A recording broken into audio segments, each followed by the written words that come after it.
An example. In April 2003, on my way to a conference in Iowa, I boarded a plane bound for St. Louis.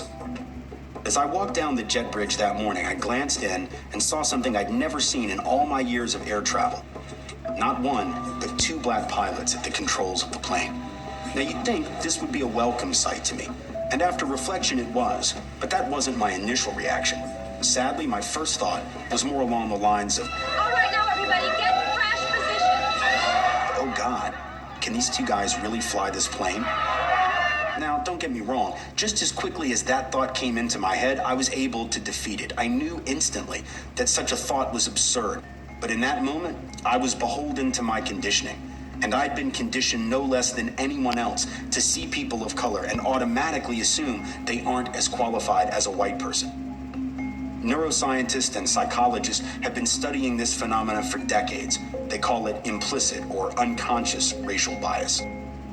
Implicit racial bias is the thoughts that pop into our mind. It's the quick, random gut reaction when we think about a particular group. So when I see somebody who is white, how quickly and easily do good thoughts, good, healthy, successful, educated, smart come to mind, and versus when I see someone who's black or Latino, how quickly do those kinds of happy, successful, educated, smart pop into mind. And we typically find that people are faster at associating those good stuff with white rather than black or Hispanics. The reason why these implicit attitudes, preferences, and biases make a big difference is that there's quite a bit of data showing that these implicit attitudes affect people's behavior in a whole host of areas that will either maintain or sometimes exacerbate inequalities. In one test that looked at unconscious stereotyping, the vast majority of whites implicitly associated the faces of black Americans with negative words and traits like evil character or failure. And they had far more trouble linking black faces to pleasant words and positive features.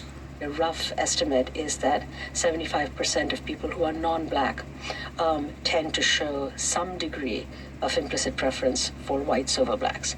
In the same test, nearly half the African Americans tested also showed a preference for whites over blacks. So none of us are immune. We're all subject to the same conditioning. One of the things that's so interesting to me about the unconscious bias research is that this is not simply, white people having biases against black people and Latinos. This operates across groups. This is a culture that we have learned that practices inequality. This is not simply animus between groups, but this is a way that we are socialized to treat people. The logical question is, what can we do? You can't be colorblind because that means that you're not seeing the disparity and you're not trying to address it. We all have to see it, address it, make it real, and try to resolve it as opposed to pretend it's not there. It's there. The goal, in my view, isn't to be blind to one another, but to see each other as we are, with our full range of experience, all of our baggage, as well as all the beauty that we bring, and still love one another, still care about each other. I don't want to say to the young kid who grew up in the hood and who's being stopped and hounded by the police, I don't care if you're black. Of course I care. I care about you and your experience, and I see you as you are. The answer is being color conscious, not colorblind.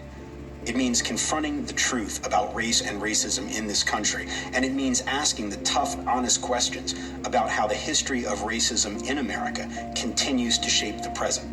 When you're a member of a dominant group, it's very easy, isn't it, to view the world that way, to view the world as an individual, to not recognize that other people are not leading simply individual lives, and neither are you. That's why people will say things like, well, I'm not white, I'm just Tim.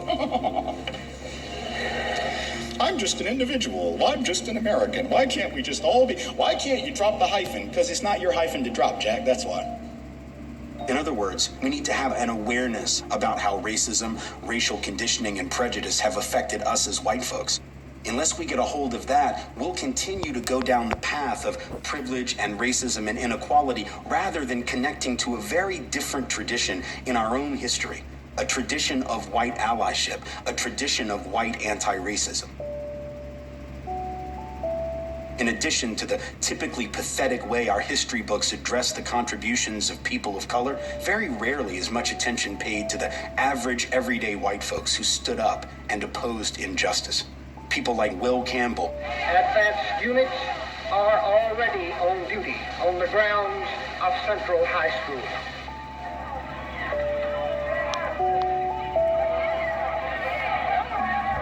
Colored people here in the South have got better schools than some of the white kids like it is. Let them go to their own school.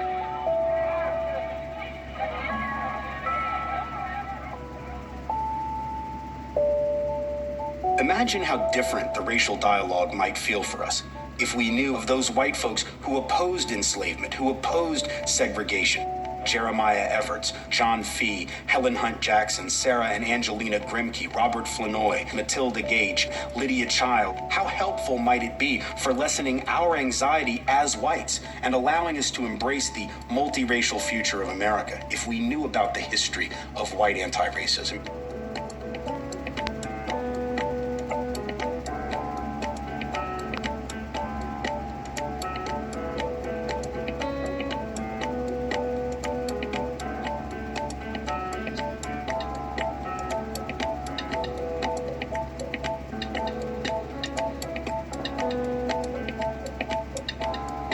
What if we learned of the alternative tradition in our history, the one in which members of our community said no to racism and white domination and yes to justice, precisely because they realized not only the moral evil of those systems, but also because they saw both of them as cynical manipulations intended to divide and conquer working people, to keep us at each other's throats. People like Ann Braden. The real danger today comes from the people in high places who are telling the white people that if their taxes are eating up their paychecks, it's not because of our bloated military budget, but because of government programs that benefit black people. Virginia Foster Durr, Jay Wattice Waring, Constance Curry, Bob and Dottie Zellner, and Mab Segrist, along with literally thousands of others who in their own way have demonstrated that there is more than one way to live in this skin. It's a tradition that fits with the best of the American ideal and can elevate that ideal to a place far more concrete than it's been up to now. And if we do that, there's no reason why we as a committed and decent people can't move to a different place as a country.